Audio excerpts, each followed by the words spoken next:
देव साहब हमारे साथ मौजूद हैं। एक रिएक्शन सर, हिलेरी क्लिंटन जिन बातों का जिक्र कर रही थी उन्हीं के अल्फाजों में कि आतंकवादियों ने लोकतंत्र की बुनियाद पर हमला किया है।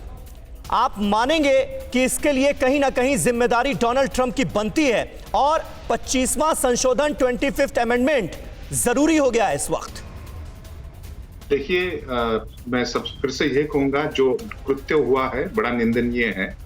It was supposed to be peaceful protest rally, समर्थन दिखाने के लिए।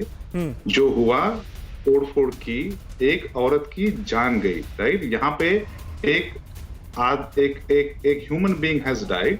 तो ये समय ये नहीं है कि डोनाल्ड ट्रंप साहब, बाइडेन साहब और हिलरी मैडम या जो कुछ है, जो गलत है गलत है। ठीक है, ना मैंने कहा रिपब्लिकन पार्टी का ठेका ट्रंप साहब ने लिया है, ना डेमोक्रेटिक का ठेका बाइडेन साहब ने लिया है। नेता तो आते जाते रहेंगे, पार्टी रहती है। ठीक है, और कालानुसार में कुछ चेंज होते रहेंगे। अब जब अमेंडमेंट में, जब कॉन्स्टिट्यूशन है, फर्स्ट अमेंडमेंट है कि आप यू कैन मोबिलाइज, परमिशन लेके आइए, लोग आए। हाँ, लेकिन it does not allow you to have a violent protest. जब वायलेंट प्रोटेस्ट की, इमीडिएटली नेशनल गार्ड को बुलाए, पुलिस बुलाए, फायरिंग हुए, जो भी कुछ हुए।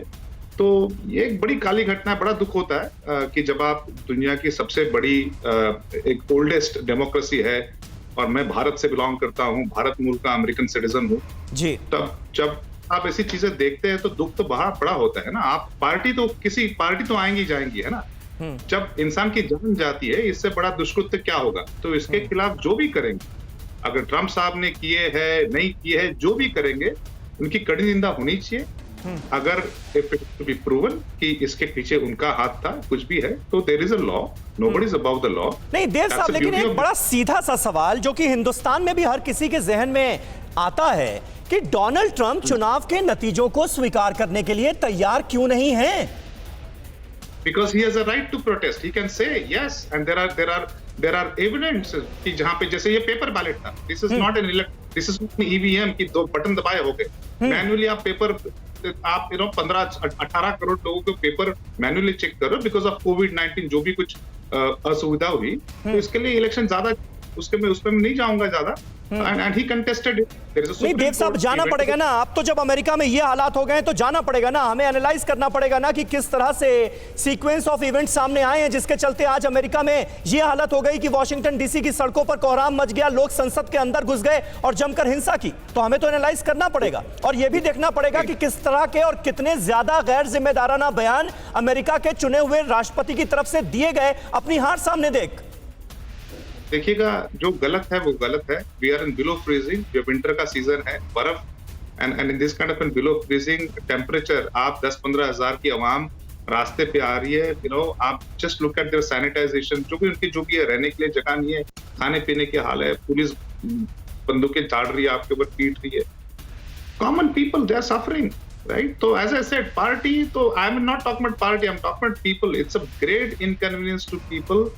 It's completely maligning of this nation's pride, जो एक यूएस का एक सार्वभौम, we call ourselves big daddy, है ना। पूरा जब हम छींकते हैं, पूरी दुनिया को जुकाम हो जाता है। जो कहावत है कि when we catch a cold, when we sneeze, the world catches the cold। तो तब जब ये होता है, इतनी प्रतिमा हमारी इतनी बड़ी है, जब ऐसे इंसिडेंट होते हैं, बड़ा दुख होता है। जो भी कर रहा है, जिसने भी किया है, गलत किया है, और Qaeda will take care of it.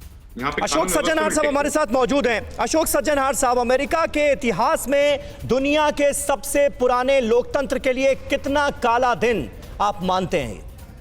मेरे विचार से तो देखिए, जब से इनका इंडिपेंडेंट इतिहास शुरू हुआ है, स्वतंत्रता के बाद इतिहास शुरू हुआ है 1776 में, मेरे विचार से तो इतना ज्यादा लोकतंत्र के विरुद्ध, लोकतंत्र के लिए काला दिन इससे ज्यादा बुरा नहीं होगा। क्योंकि देखिए, जब 3 नवंबर को इलेक्शन हुआ, उसके बाद काउंटिंग हुई, देखिए जो भी संवैधानिक तरीके थे डोनाल्ड ट्रंप साहब के पास, उन्होंने सब संवैधानिक तरीके उनको आजमाया और उनको इस्तेमाल किया।